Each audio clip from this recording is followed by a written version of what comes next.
प्रश्न, भविष्य राज तिलक प्राप्त करने का आधार क्या है? हमें भविष्य में राज तिलक किस आधार पर मिलता है? किस आधार पर हमें सतयुग का राजा बनाया जाता है? पवित्रता के आधार पर। बाबा कहते बच्चे पढ़ाई के आधार पर,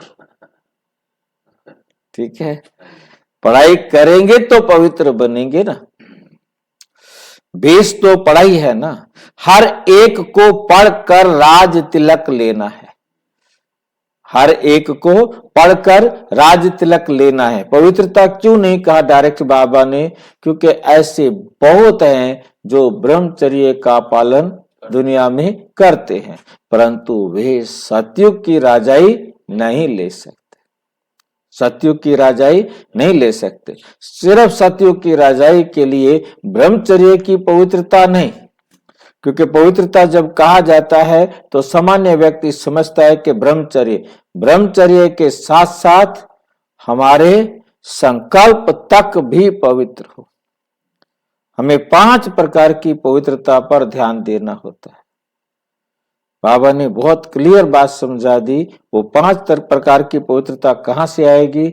नंबर 1, हमने वो सुनना है जो बाबा ने कहा, वो देखना है जो बाबा ने कहा। सबसे पहली पवित्रता है हमारी दृष्टि की और हमारे कानों की, हमारे सुनने की। और उसके बाद तीसरी हमारी क्या आ जाती है? सोचने की। हम वो संकल्प ही अपनी बुद्धि में नहीं कर सकते जो बाबा ने कहा है कि नहीं करना।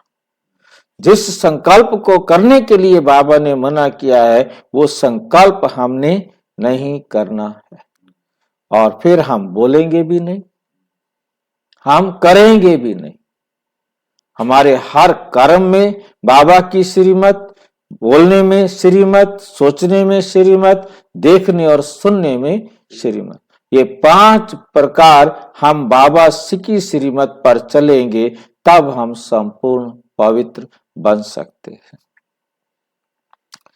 बाप की है पढ़ाई, पढ़कर राज तिलक लेना है, बाप की है पढ़ाने की ड्यूटी। बस समझ में आ गया बाबा की बात। इसके अलावा उसका कोई काम नहीं। कोई पढ़े ना पढ़े, सुधरे ना सुधरे, मर्जी है उसकी, वो उसका पार्ट है। वो भी बाबा को मालूम है कि वो उस आत्मा का पार्ट है। बाप का काम तो सिर्फ क्या है? पढ़ाना। इसमें आशीर्वाद की बात नहीं।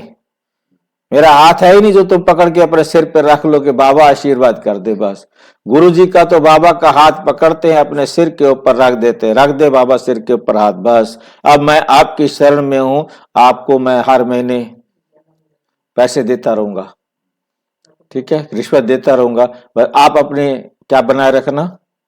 कृपा बनाए रखना, आशीर्वाद। हाँ, पूरा निश्चय है तो श्रीमत पर चलते चलो। यदि आपको पूरा निश्चय है कि वो परम पिता परमात्मा जो सारे संसार की आत्माओं का कल्याण करने वाला है, वो आकर हमें पढ़ा रहा है, इस पर पूरा निश्चय है तो श्रीमत पर चलते चलो। गफलत नहीं करो, गफलत नहीं करो। अगर मत भेद में आकर पढ़ाई छोड़ी तो नापास हो जाएंगे, नापास हो जाएंगे।